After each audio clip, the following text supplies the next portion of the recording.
Praise the lord. క్రీస్తునందు ప్రియమైన స్నేహితులారా, మీ అందరికీ ప్రభు పేరిట నా ప్రేమ వందనాలు తెలియచేస్తూ ఉన్నాను. ఈ దినము వాక్యాన్ని ధ్యానం చేసుకుందాం. యోహాను సువార్త 5వ అధ్యాయము 12, 13 వచనాలు ధ్యానం చేసి ప్రభువుని యొక్క హృదయాన్ని తెలుసుకోవడానికి ప్రయత్నం చేద్దాం. 12, 13 వచనాలు రాయబడి ఉన్న మాటలేంటంటే, వారు నీ పరుపెత్తుకొని నడవమని నీతో చెప్పిన వాడెవడని వానిని అడిగిరి. ఆయన ఎవడో స్వస్థత నొందిన వానికి తెలియలేదు. చిన్న ప్రార్థన చేద్దాం. తండ్రి, మీకు వందనాలు, స్తోత్రాలు ప్రభువా. ఈ దినాన్న నీ సన్నిధిలో కూర్చుని మేము ప్రార్థిస్తూ ఉండగా, ధ్యానం చేస్తూ ఉండగా, నీ సన్నిధి మాకు తోడుగా ఉంచి, నీ యొక్క కృపగల వాక్యమును, జీవపు మాటలను మాకు బయలుపరచమని నీ కృపాహస్తాలకు మమ్మల్ని మేము సమర్పించుకుంటూ యేసు నామములో అడిగి వేడుకొనుచున్నాము తండ్రి. ఆమేన్. ప్రియమైన స్నేహితులారా, ఈరోజు మన వాక్య ధ్యానాంశము యేసుక్రీస్తు ప్రభువారు ఎవరు? మన అంశం ఏంటంటే, ప్రభువారు ఎవరు? నిజంగా ప్రభువారు దేవదేవుడని మనందరికీ తెలుసు. అయితే ఇంకను ఆయన ఎరిగి ఉన్న వారికి ఆయన ఏ రీతిగా అర్థమవుతాడో ఈరోజు మనము ధ్యానం చేసుకుందాం. చదవబడిన మాటలు ప్రాముఖ్యంగా ప్రతి క్రైస్తవునికి తెలిసిన విషయమే. ఏంటంటే, అక్కడ బెతెస్దా కోనేటి దగ్గర మరి 38 సంవత్సరాల నుంచి రోగి అయి పడి ఉన్న ఒక వ్యక్తి స్వస్థత పొందుతాడు. అయితే ఈ అంశము చాలామంది చాలాసార్లు విని ఉండొచ్చు. కానీ ప్రియమైన స్నేహితులారా, ఈరోజు ప్రభు మనతో మరికొన్ని కొత్త విషయాలు చెప్పడానికి సిద్ధంగా ఉన్నారు. మనము శ్రద్ధగా ఆలకిద్దాం. అయితే ఇక్కడ రాయబడిన మాట ఏంటంటే, ఆ యొక్క స్వస్థత పొందినవాడు తన పరుపెత్తుకొని ముందుకు వెళ్తూ ఉంటాడు. పరుపెత్తుకొని వెళ్తూ ఉన్న సమయంలో యూదులు ప్రశ్నిస్తారు, ఈరోజు విశ్రాంతి దినం కదా, నువ్వు ఎందుకు నీ పరుపెత్తుకొని నడుస్తా ఉన్నావు అని వారు ప్రశ్నిస్తారు. అయితే ఆ సందర్భంలో ఆ స్వస్థత నొందిన వాడు ఏమని సమాధానం ఇస్తున్నాడో ఈరోజు మన వాక్య ధ్యానాంశం. ఏమని సమాధానం ఇస్తా ఉన్నాడు ఆయన? 13వ వచనంలో, ఆయన ఎవడో స్వస్థత నొందిన వానికి తెలియలేదు. విషయమంతా ఇక్కడే దాగి ఉంది. ఏంటంటే, ఈ స్వస్థత పొందినవాడు 38 సంవత్సరాల నుంచి రోగంతో పడి ఉన్నాడు.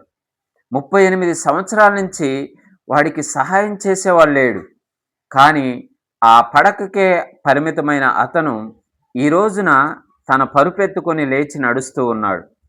అలాంటి వాడు తన పరుపెత్తుకొని నడవమని చెప్పిన వాడిని, స్వస్థత కలుగజేసిన వాడిని, ఆయన గురించిన విషయాలను పూర్తిగా తెలుసుకోవాలి కదా. అయ్యో, నేను 38 సంవత్సరాల నుంచి ఈ పడకకే పరిమితమై ఉన్నాను, అయినా కూడా ఈ రోజున ఉన్న పలంగా నడవగలుగుతున్నాను అంటే దానికి కారణమైనటువంటి వాడు ఎంత గొప్పవాడు, ఆయన ఎక్కడి నుంచి వచ్చాడు, ఆయన ఎలా ఏం చేస్తూ ఉంటాడు అనే విషయాన్ని తెలుసుకోవాలి. కానీ స్నేహితులారా, ఆ పరుపు ఎత్తుకొని నడిచేవాడికి, ఆ స్వస్థత నొందిన వాడికి ప్రభు ఎవరో తెలియదంట. రాయబడిన మాట ఏంటంటే, ఆయన ఎవడో స్వస్థత నొందిన వానికి తెలియలేదు. ఈరోజు మనం కూడా చాలామందిని దేవుని వెంబడిస్తూ ఉన్నాం. ప్రభువుని అనేక అవసరాల కోసం వెంబడిస్తూ ఉన్నాం. అనేక స్వస్థతల కోసం వెంబడిస్తూ ఉన్నాం. మన కుటుంబ పరిస్థితులు బాగుపడాలని వెంబడిస్తూ ఉన్నాం. మన బిడ్డలు బాగుపడాలని, మన ఉన్న స్థితి నుంచి ఉన్నత స్థితికి ఎదగాలని మనం ప్రభువుని వెంబడిస్తూ ఉన్నాం. కానీ ప్రభు ఎవరో తెలియకుండా ఆయన్ని వెంబడిస్తూ ఉన్నాం. ఈరోజు పాఠము, ప్రభు ఎవరు అసలు, ఎలాంటి స్వభావం గలవారు, ఆయన గుణగణాలేంటి అనేది తెలుసుకోవడానికి మనం ప్రయత్నం చేద్దాం. ఎందుకంటే చాలామంది కొన్ని సంవత్సరాల నుంచి ప్రభువుని వెంబడిస్తూ ఉన్నారు, కానీ ఆయన గుణగణాలు తెలుసుకోలేకపోతూ ఉన్నారు. ఆయన యొక్క శక్తి యుక్తులను తెలుసుకోలేకపోతూ ఉన్నారు. ఏదో వారి అవసరాల నిమిత్తం వెంబడిస్తూ ఉన్నారు తప్పనిచ్చి ఆయన మనస్సును ఎరగలేకుండా ప్రభువుని వెంబడిస్తూ ఉన్నారు. ప్రియమైన స్నేహితులారా, ప్రభువు ఎలాంటి వాడు అంటే మనము అనేక విషయాలు చెప్పుకోవచ్చు. ఆయన గూర్చిన విషయాలు రాయడానికి యోహాన్ చెప్తా ఉన్నాడు కదా, ఆయన గూర్చిన విషయాలు రాయడానికి ఈ భూలోకం అంతా సరిపోదు. నేను కొన్ని విషయాలే రాస్తూ వచ్చాను అంటాడు. నిజమే.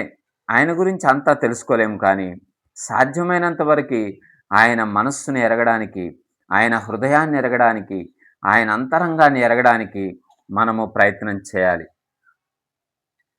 ఇక్కడ చదువుకున్న ఈ అంశంలో ఎవరినైతే ప్రభు స్వస్థత పరిచాడో, తన జీవితంలో ప్రభు వచ్చి తనకి ఎలాంటి స్వస్థతనిచ్చాడో దాన్ని బట్టి కొన్ని విషయాలు ప్రభు యొక్క గుణగణాలను మనం తెలుసుకోవడానికి ప్రయత్నం చేద్దాం.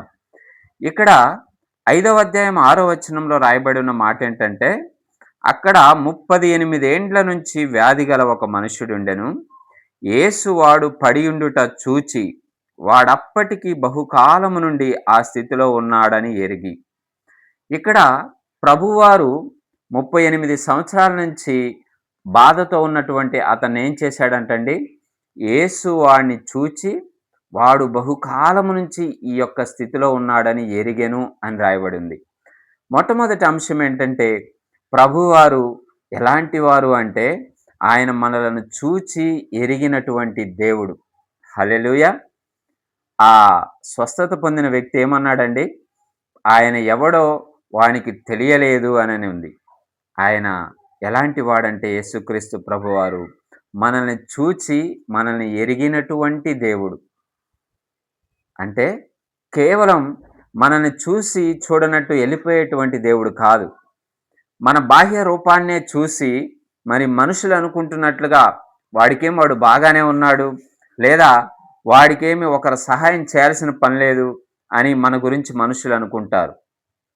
లేదా మన బాహ్య స్థితి చూసి వారు ఒక అంచనాకు వస్తారు. కనీసం మన పరిస్థితులు ఎరగరు. వారి పై చూపుకు మాత్రమే చూసి వారంతటికి వారు ఒక అంచనాకు వచ్చేస్తారు. కానీ యేసుక్రీస్తు ప్రభువారు ఎలాంటి వారంటే, ఆయన చూచి మనిషిని ఎరిగినటువంటి దేవుడు. అంటే మన స్థితిగతులు ఎరిగినటువంటి దేవుడు క్రీస్తు ప్రభువారు. కానీ ఆ స్వస్థత పొందిన వాడు ఏమన్నాడండి? ఆయనెవడో ఆయనకి తెలియదంట. ఈరోజు మనం కూడా ప్రభువుని వెంబడిస్తూ ఉన్నాం. ప్రభువుని సంవత్సరాల కొలది స్తుతిస్తూ ప్రార్థన చేస్తూ ఉన్నాం. కానీ ప్రభు మనసేంటో మనకు తెలియదు. ఆయన మనుషులను కేవలం చూసి వదిలేసేటువంటి వాడు కాదు. ఆయన చూసి మనిషిని ఎరిగి వారి గురించి పూర్తిగా తెలుసుకున్నటువంటి దేవుడు అని మనం తెలుసుకోలేకపోతా ఉన్నాం కదా. అందుకే మన ప్రార్థనలు ఎలాగుంటాయంటే, అయ్యా నీవు నా గురించి అస్సలు పట్టించుకోవడం లేదు, నా గురించి నీకు తెలియదు ప్రభువా. లేకపోతే మనము సేవకులతో కానీ దైవజనులతో కానీ ఏమని చెప్తామంటే, నా గురించి మీకు తెలియదు. మనుషులకు తెలియకపోవచ్చు కానీ ప్రియమైన స్నేహితులారా, యేసుక్రీస్తు ప్రభువారికి సర్వము తెలుసు. అందుకే ఆయన మనుషులను ఎరిగినటువంటి దేవుడు. మొదటిగా ఆయన మనిషిని ఎరిగినటువంటి దేవుడు. ఆ విషయాన్ని మనం జ్ఞాపకం చేసుకోవాలి. నువ్వేంటో, నీ స్థితి ఏంటో, నీ ఆలోచన ఏంటో, నీ తలంపులేంటో, నీ క్రియలేంటో అవన్నీ ఆయనకి తెలుసు ప్రియులారా. అందుకే మనము చాలా జాగ్రత్తగా ప్రభువుని వెంబడించాలి. అది మొదటి విషయం.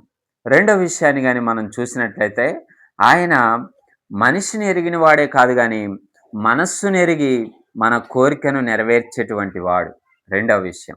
ఎందుకంటే అక్కడ ఆ 6వ వచనాన్ని మనం చదివినట్లయితే, యేసు వాడు పడియుండుట చూచి వాడప్పటికి బహుకాలము నుండి ఆ స్థితిలో ఉన్నాడని ఎరిగి స్వస్థపడగోరుచున్నావా అని వానిని అడిగాను. చూసారా, మనుషులు మనకి ఏదైనా సహాయం చేయాలంటే వారి దగ్గర ఉన్నది సహాయం చేస్తారు. మనకి అసలుగా ఏం కావాలనేది వాళ్ళు తెలుసుకోలేరు. అందుకే చాలాసార్లు ఎవరైనా వచ్చి సహాయం చేస్తే ఇంకనూ మనకు వెలితిగానే ఉంటుంది. ఎందుకంటే మనకు కావాల్సింది వారికి తెలియదు కాబట్టి వారి దగ్గర ఉన్నదేదో మనకి సహాయం చేస్తారంతే. కానీ యేసుక్రీస్తు ప్రభువారు నీకు కావలసింది ఇచ్చేటువంటి వాడు. హల్లెలూయా! అంత మాత్రమే కాదు గాని నిన్ను మంచి స్థితిలోకి నడిపించేటువంటి వాడాయన. అందుకే ఇక్కడ రాయబడి ఉంది, ఆయన అందరూ అతన్ని చూస్తూ ఉన్నారు. 38 సంవత్సరాల నుంచి అక్కడ రోగి అయి పడి ఉన్నప్పుడు ఎవరు చూడలేదా అతన్ని? చూస్తా ఉన్నారు. కానీ ప్రభు ఒక్కరు మాత్రమే వాని దగ్గరకొచ్చి వాడి స్థితిని ఎరిగి ఏమని అడుగుతా ఉన్నాడండి? తన మనసు కూడా తెలుసుకొని స్వస్థపడగోరుచున్నావా అని అడుగుతా ఉన్నాడు. ఆ మంటపంలోకి అప్పటికే అనేక మంది, వేల మంది వచ్చుండొచ్చు ఇన్ని సంవత్సరాల్లో. కానీ ఏ ఒక్కరు కూడా ఆయన్ని "నువ్వు స్వస్థపడగోరుతున్నావా? నిన్ను నీళ్ళల్లో మేము దించాలా?" అని కనీసం అలాంటి మానవత్వపు మాటలు కూడా మాట్లాడలేదు. కానీ ప్రభువు ఈరోజు తనేంటో మనకు బయలుపరుస్తా ఉన్నాడు. నువ్వు అడగక ముందే నీకు కావలసినటువంటిది ఎరిగినటువంటి దేవుడాయన. నువ్వు అడగక ముందే నీ మనసు తెలుసుకొని నీకు సహాయం చేసేటువంటి వాడాయన. నువ్వే స్థితిలో ఉన్నా నీ యొద్దకు వచ్చి నిన్ను ఎరిగి, నిన్ను చూచి, నిన్ను ఎరిగి నీకు సహాయం చేయడానికి పూనుకునేటువంటి వాడాయన. కాబట్టి ప్రియమైన స్నేహితులారా, ఆ స్వస్థత పొందిన వాడేమన్నాడంటే, ఆయనెవడో నాకు తెలియదు అన్నాడు. ఈరోజు మనం కూడా ప్రభు గురించి పూర్తిగా తెలుసుకోక, ఆయన గురించి ఎవరైనా ప్రభు ఎవడు, క్రీస్తు ప్రభు ఏం చేస్తాడంటే, సరైన సమాధానం చెప్పలేని స్థితిలో ఉన్న క్రైస్తవులు అనేక మంది ఉన్నారు. మనం కూడా ఆయన ఎవరో తెలియదంటా ఉంటే చాలా పొరపాటు చేస్తున్నట్టు. మనం ఆయన ఎవరో తెలుసుకోవాలి. ఇక్కడ ఆ స్వస్థత పొందినవాడు ఆయనెవడో తెలియదన్నాడు కానీ, మనం తెలుసుకోవాల్సిన విషయం ఏంటంటే, మొదటిది ఆయన మనుషులను చూసి మనిషిని ఎరిగేటువంటి దేవుడు. అంటే పూర్తిగా తెలుసుకునేటువంటి దేవుడు. రెండవదేంటంటే, ఆయన మన మనస్సును ఎరిగి మనకి సహాయం చేసేటువంటి వాడు. మన కోరికను తీర్చేటువంటి వాడాయన.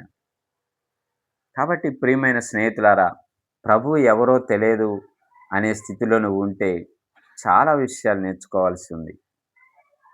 ఆ 38 సంవత్సరాలు రోగి అయి పడి ఉన్నవాడు స్వస్థత పడిన వెంటనే పరుపెత్తుకొని వెళ్ళిపోయాడే తప్పనిచ్చి, అయ్యా నువ్వెవరవు? నువ్వింత గొప్ప దేవుడవు. నేను అడగక ముందే నా యొద్దకొచ్చి నాకు సహాయం చేసిన వాడవు అని ఆయన గురించి తెలుసుకోవాలనే ఆశ తనకు లేదు. ఈరోజు ప్రభువుని వెంబడించే అనేక మందికి కూడా ఆశ ఏంటంటే, నేను ఎదగాలి, నేను స్వస్థత పొందుకోవాలి, నేను ధనం సంపాదించాలి, నేను ఇల్లు కట్టుకోవాలి, నా బిడ్డలు పెద్దవాళ్ళు అయిపోవాలి, నా కుటుంబం అంతా ఎదిగిపోవాలి. ఇదే కానీ ప్రభు ఎవరు? అసలు యేసుక్రీస్తు ప్రభు అంటే ఎవరు? ఆయన ఎందుకు ఈ లోకానికి వచ్చారు? ఎందుకొరకు మన కొరకు ప్రాణం పెట్టాడు?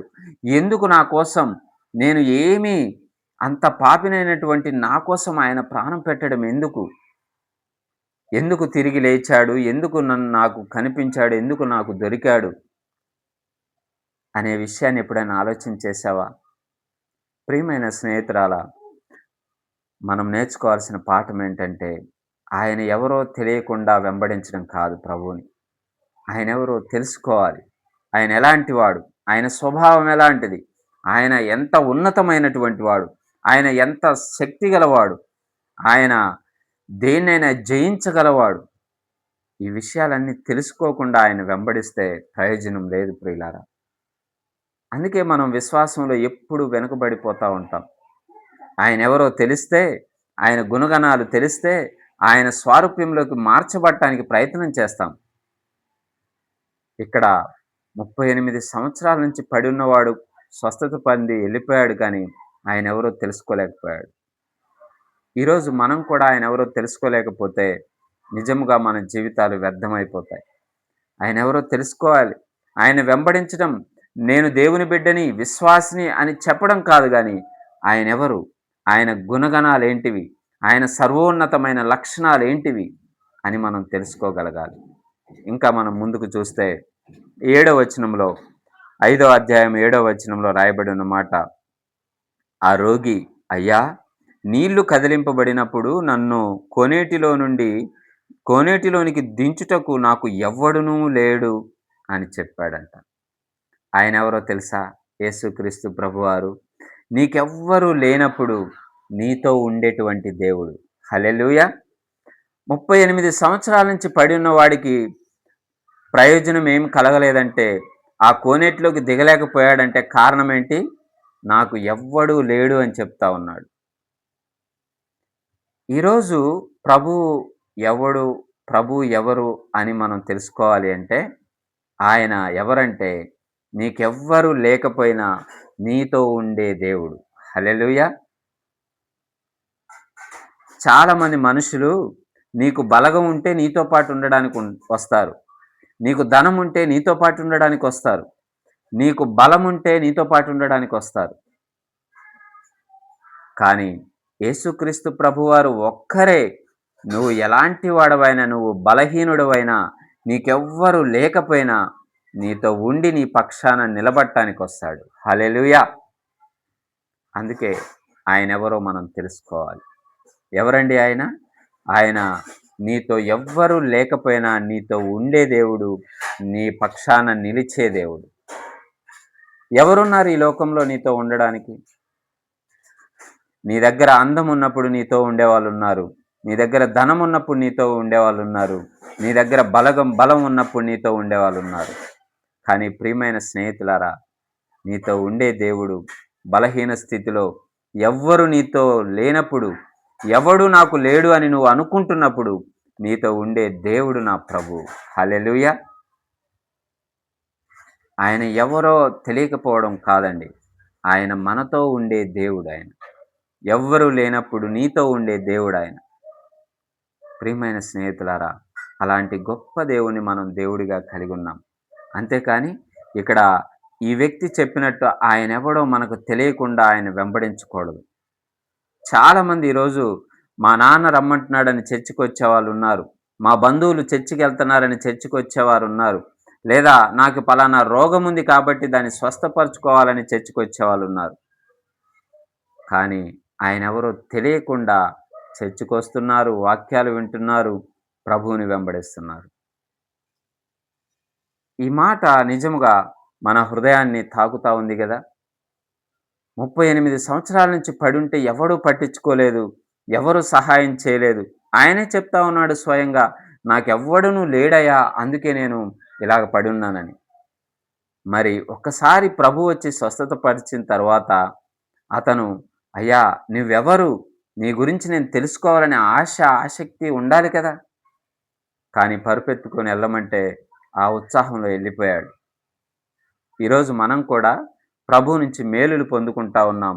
ప్రభు గుణగణాలు తెలుసుకోలేకపోతా ఉన్నాం. ప్రభు ఎవరో తెలుసుకోలేకపోతా ఉన్నాం.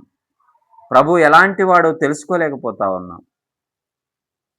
ఆయన ఇప్పుడు చదివినట్లుగా మనలను చూచి మనల్ని ఎరిగినటువంటి దేవుడు. రెండవది, మన మనస్సెరిగి మన కోరికలను తీర్చేటువంటి వాడు.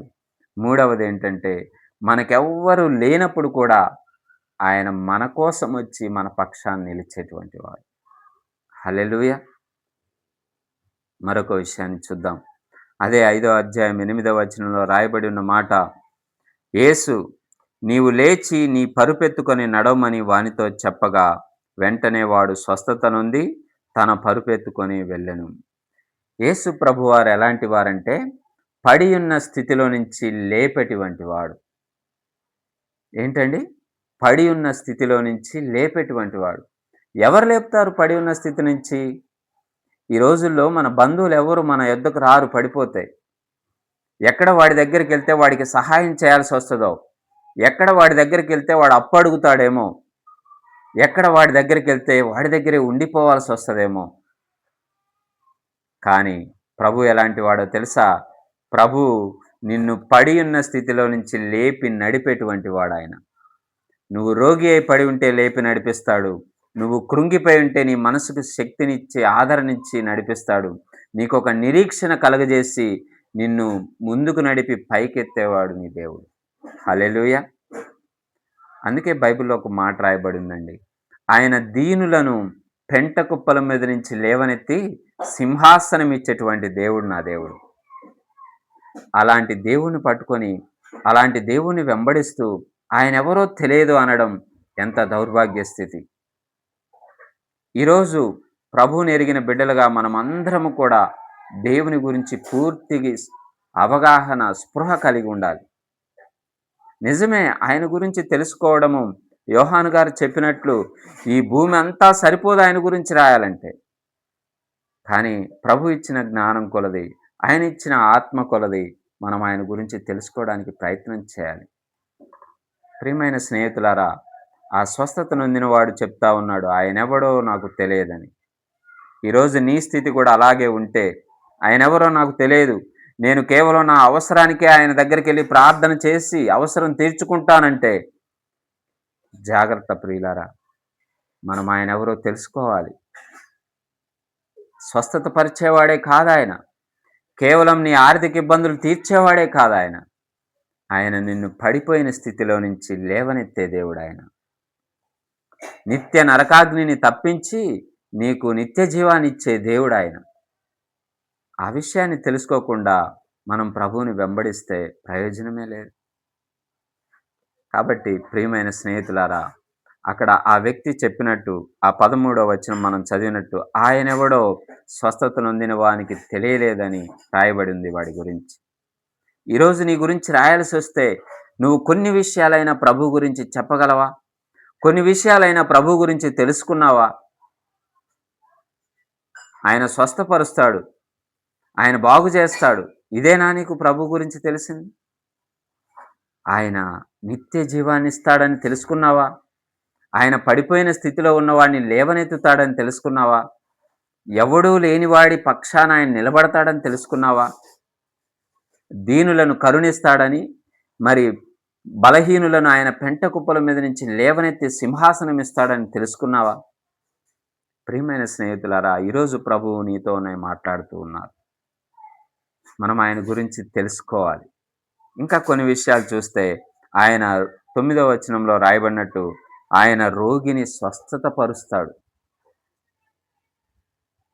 కొంతమంది చెప్తారు కదా, డాక్టర్లే చేతులెత్తేశారు, ఇక ఇది ప్రార్థనలకి అయ్యే పని కాదని. లోకంలో ఒక నానుడి ఉంది, ఉడతూపులకి చింతకాయలు రాలుతాయా అని. మంత్రాలకు చింతకాయలు రాలుతాయా అని. ప్రియమైన స్నేహితుల మంత్రాలకు చింతకాయలు రాలవేమో కానీ ప్రభువుకి నీ స్థితిని మార్చే శక్తి ఉంది. ప్రభువుకి ప్రతి పరిస్థితిని మార్చే శక్తి ఉంది.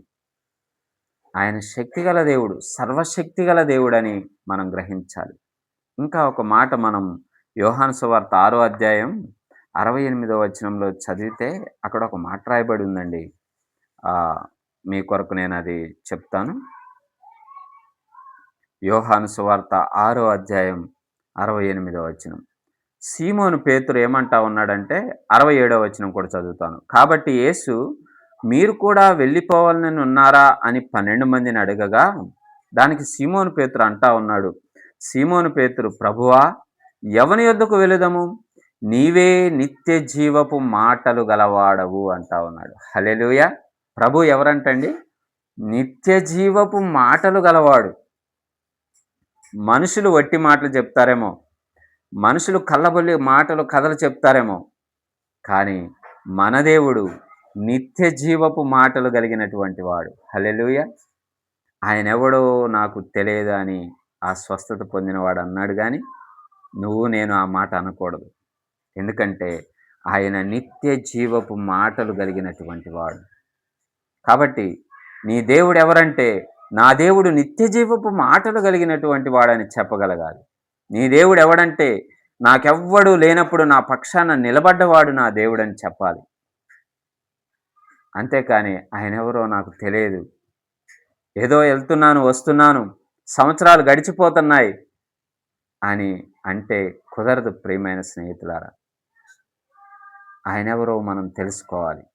ఈరోజు ఈ వాక్యం ద్వారా ప్రభు మనకు నేర్పిస్తున్న పాఠం ఏంటంటే, ఆయన ఎవరు, ఎలాంటి వాడు, ఆయన స్థితి ఏంటి, ఆయన ఎంత గొప్పవాడు, ఎంత సర్వోన్నతుడు, ఎంత శక్తి గలవాడు అనే విషయాలు మనం తెలుసుకోవాలి. అదే యోహాను సువార్తలో మరొక వచనాన్ని మనం చూద్దాం. యోహాను సువార్త 8వ అధ్యాయం 12వ వచనంలో ఒక మాట రాయబడింది.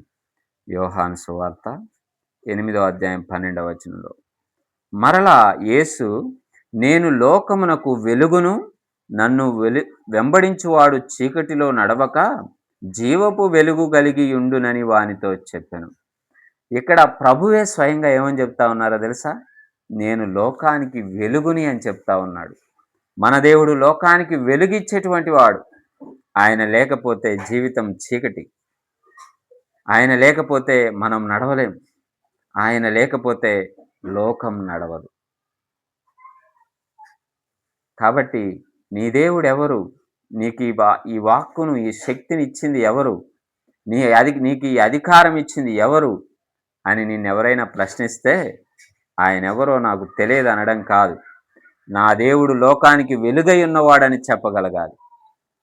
ప్రియమైన స్నేహితులారా, ఈరోజు మన దేవుని గురించి మనం తెలుసుకోకుండా ఆయన వెంబడిస్తున్నాం అనడము, విశ్వాసులం అనడము వ్యర్థం. అందుకని ప్రతి ఒక్కరము కూడా మన దేవుని గురించి తెలుసుకొని ఉండాలి. ఆయన ఏ స్థితి నుంచి మనల్ని ఏ స్థితికి నడిపించేటువంటి వాడు. నీకెవ్వరు లేనప్పుడు నీతో ఉండేటువంటి వాడు. నిన్ను ఎరిగి నీ స్థితిని తెలుసుకునేటువంటి వాడు. కేవలం నిన్ను చూచి వదిలేసేవాడు కాదు. ఆయన స్వయంగా నీ మనస్సును ఎరిగి నీ కోరికను తీర్చేటువంటి వాడు. అంత మాత్రమే కాదు గాని ఆయన లోకానికి వెలుగై ఉన్న దేవుడు. అంత మాత్రమే కాదు గాని ఆయన దగ్గర జీవపు మాటలు కలిగి ఉన్నటువంటి దేవుడు. చూడండి, దేవుని మాటలు విని, వాక్యం విని ఎంతమంది చావడానికి సిద్ధమైన వారు సైతం లేచి కూర్చున్నారో తెలుసా? ఆ మాటలో అంత శక్తి ఉన్నది. ప్రభు వచ్చి ఆ సమాధి ఎదుట నిలబడి లాజరు అని పిలవగానే 4 దినాలైపోయిన తరువాత కూడా చనిపోయినటువంటి లాజరు ప్రేత వస్త్రముల చేత బయటకు వచ్చాడు. అంతటి శక్తిమంతుడైన దేవుణ్ణి మనము దేవునిగా కలిగి ఉన్నాం. ప్రియమైన స్నేహితులారా, ఆయనెవడో నాకు తెలియదని ఆ 38 సంవత్సరాల నుంచి రోగి అయి పడి ఉండి స్వస్థత పొందినవాడు అన్నాడు. కానీ ఈరోజు మనం ఆ మాట అనడానికి వీల్లేదు. మనం ఆయన వెంబడిస్తుండగా, ఆయన గూర్చిన వార్తను మనం వింటూ ఉండగా, ఆయన గురించిన విషయాలు మనము తెలుసుకొని ఉండాలి. ఆ నిత్య జీవపు మాటలు మన హృదయంలో ఉండాలి. ఆ నిత్య జీవపు మాటలు అనేకులకు పంచాలి. ఆ నిత్య జీవపు మాటల ద్వారా మనము రక్షించబడి అనేకులను రక్షించాలి. అటువంటి కృప దేవుడు మనందరికీ దయచేయునుగాక. ఆమేన్. చిన్న మాట ప్రార్థన చేద్దాం. తండ్రి, మీకు వందనాలు ప్రభువా. నేడు ఈ మాటల ద్వారా మీరు మాతో మాట్లాడుతూ వచ్చారు. మీరెవరు, ఎలాంటి వారు, ఎలాంటి శక్తి గలవారో మాకు నేర్పిస్తూ వచ్చారు. లోకానికి వెలుగై ఉన్నది మీరని, జీవపు మాటలు మీ వద్ద ఉన్నాయని మేము నేర్చుకోగలిగాం ప్రభువా. ఆయనెవడో నాకు తెలియదని ఆ రోగి అన్నాడు. కానీ అయ్యా, ఈనాడు ప్రతి విశ్వాసి కూడా నిన్ను గురించి అడిగినప్పుడు, నేను గూర్చి చెప్పవలసి వచ్చినప్పుడు నీ సువార్త ప్రకటిస్తూ జీవపు మాటలు వల్లెవేయడానికి సహాయం చేస్తురమ్మని మీ కృపా హస్తాలకు మమ్మల్ని మేము సమర్పించుకుంటూ యేసు నామములో అడిగి వేడుకొనుచున్నాము తండ్రి. Amen. Amen. Praise the lord.